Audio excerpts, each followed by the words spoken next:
Assalamualaikum warahmatullahi wabarakatuh. Hari ni Supi nak mari ajar cara rebuh kulit lanah weh. Dia di khusiat ke apa tu? Orang yang di ulur orang berok ataupun buat air besar tak lawah. Mudah-mudahan nanti Supi nak buat tengok. Ni kulit nanas Pak Supi koyok ataupun upah kulit dia sana ni, ambil isi mai makan. Kulit dia 1 biji. Lanah 1 biji ataupun 1 butir. Kita bubuh dalam ni. Kita bubuh air ni 2 liter. Kita bubuh air 2 liter. Okey. Ini cukup 2 liter Okey. Cukup. Lepas pada tu kita terang buka api Okey, kita buka api. Api dia nyala. Lagi kita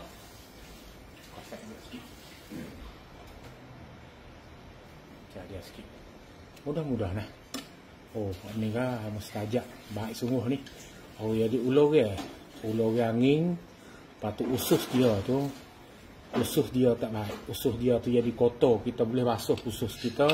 Lepas yang kedua, ia buat kita ni berok sedap, kecil sedap. Lepas satu lagi, Supi nak bubuh ni, lada hitam hak tumbuk dah. Supi tumbuk buah dalam botol ni lada hitam. Kita bubuh dalam bekah ni. Lada hitam ataupun perik taidam. 1 sudu makan. 1 sudu makan. Dan ni kita bubuh masuk dalam ni, kita pecah. Ini mudah-mudahan 2 kara ni hari saja. Kulit nanah 1 biji. Lada hitam ataupun lada benar. Orang tani panggil lada benar. Tumbuk hacur 1 sudu makan. Lepas tu air 2 liter. Kita rebuh hingga dia gelegak. Bila dia gelegak tu, kita ambil mari bubuh dalam botol.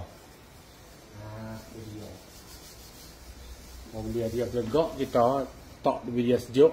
Lepas tu kita bubuh dalam botol. Kita masuk dalam peti sejuk. Kita minum pagi-pagi botol ni. Kalau misalnya kata dia gelegak dah, kita letak di sini sejuk, kita masuk dalam botol belah ni, boleh Lepas tu kita bubuh dalam peti sejuk. Kita minum 2 kali sehari.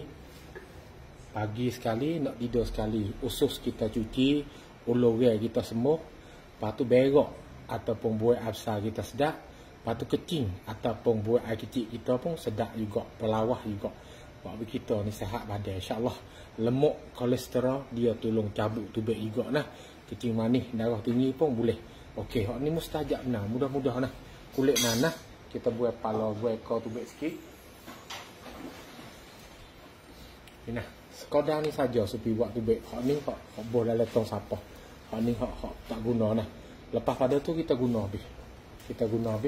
Kita basuh cuci, kita rebuh. Mudah-mudah buat selalu. Mudah-mudah ambil buah lanah tu kita makan. Tapi isi itu gapo orang panggil, kulit dia kita guna.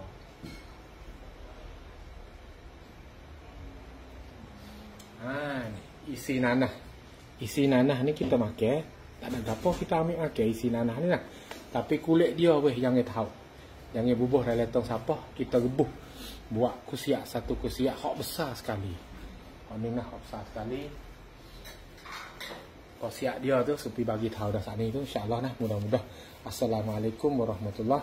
Nanti gelegak kita boleh bubuh, pak kita minum. Mudah-mudah Tak ada kena tunjuk esok Nanti gelegak kita katok pi.